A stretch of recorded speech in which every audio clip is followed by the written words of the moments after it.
नमस्ते दोस्तों। आज मैं आपको एक छोटी सी कहानी सुनाता हूँ, लालू और गोप्पू की। गोप्पू को लगता था कि स्टॉक मार्केट ही पैसा बनाने का सबसे बड़ा तरीका है, लेकिन लालू जानता था एक ऐसा सीक्रेट जो साइलेंटली पूरी इकोनॉमी को कंट्रोल करता है। होम लोन, जॉब, इन्फ्लेशन, सब कुछ। इसका नाम है बॉन्ड मार्केट। लालू मुस्कुराया और बोला, चल एक सिंपल एग्जाम्पल से समझ। मान ले तू एक बिजनेस स्टार्ट करना चाहता है, लेकिन तेरे पास पैसे नहीं है, तो तू किसी दोस्त से पैसे लेगा और वादा करेगा कि इंटरेस्ट के साथ वापस करेगा। थोड़ा रुक कर लालू बोला, बस यही बॉन्ड है। सिर्फ फर्क इतना है, यहाँ दोस्त की जगह होती है गवर्नमेंट और पैसे देने वाले होते हैं आम लोग। इंडिया में इन्हें गवर्नमेंट सिक्योरिटीज यानी G-Secs कहा जाता है और ये दुनिया के सबसे सेफ इन्वेस्टमेंट्स माने जाते हैं। गोप्पू हैरान रह गया, मतलब मैं गवर्नमेंट को लोन दे सकता हूँ? गवर्नमेंट पैसे क्यों लेती है? लालू ने हाँ में सिर हिलाया। गवर्नमेंट को रोड्स बनानी होती हैं, हॉस्पिटल्स, डिफेंस और हजारों वेलफेयर स्कीम्स चलानी होती हैं, लेकिन टैक्स से जो पैसा आता है वो अक्सर कम पड़ जाता है। इस गैप को कहते हैं फिस्कल डेफिसिट। इसलिए गवर्नमेंट बॉन्ड्स इशू करती है। आज इंडिया का टोटल डेट 197 लाख करोड़ के आसपास पहुंच चुका है और ये सब मैनेज करता है reserve bank of India. Lalu ने आगे समझाया, जब तू बॉन्ड खरीदेगा तो कुछ बेसिक चीजें समझ ले। प्रिंसिपल जो तू देता है, कूपन जो तुझे हर साल इंटरेस्ट मिलता है, मैच्योरिटी जब पैसा वापस मिलेगा। फिर लालू थोड़ा रुकता है।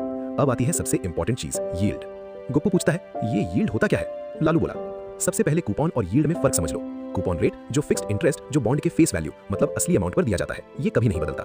यील्ड अगर आज मार्केट में बॉन्ड खरीदोगे तो असली रिटर्न कितना मिलेगा ये बदलता रहता है, क्योंकि बॉन्ड की मार्केट प्राइस ऊपर नीचे होती रहती है। सिंपल एग्जांपल, मानो एक 10 ईयर गवर्नमेंट बॉन्ड है G-Sec, face value principal 10,000 rupees, coupon rate 7% जैसे आजकल कॉमन है। मतलब हर साल गवर्नमेंट आपको फिक्स्ड 700 रुपए इंटरेस्ट कूपन देगी, चाहे कुछ भी हो।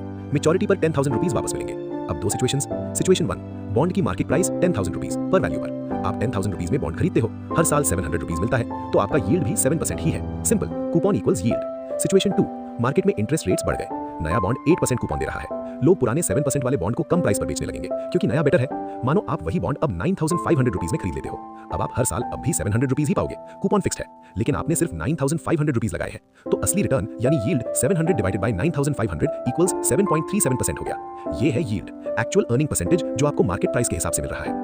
उल्टा केस, अगर मार्केट में इंटरेस्ट रेट्स गिर जाए यानी नया बॉन्ड सिर्फ 6% दे रहा हो, तो लोग पुराने 7% वाले बॉन्ड को ज्यादा प्राइस पर जैसे 10,500 रुपीज में खरीदेंगे। तब यील्ड घट जाएगा, 700 डिवाइडेड बाय 10,500 इक्वल्स 6.67%।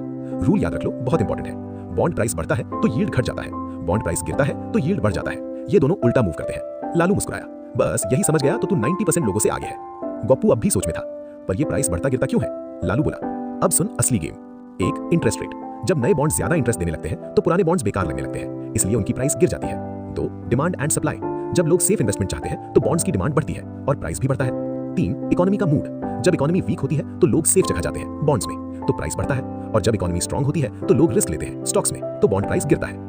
अब गुप्पू के चेहरे पर क्लैरिटी थी। उसने धीरे से कहा, मतलब इंटरेस्ट रेट, डिमांड और इकोनॉमी, ये तीनों बॉन्ड प्राइस को कंट्रोल करते हैं। लालू हल्का सा मुस्कुराया, बस यही समझ गया तो तू 90%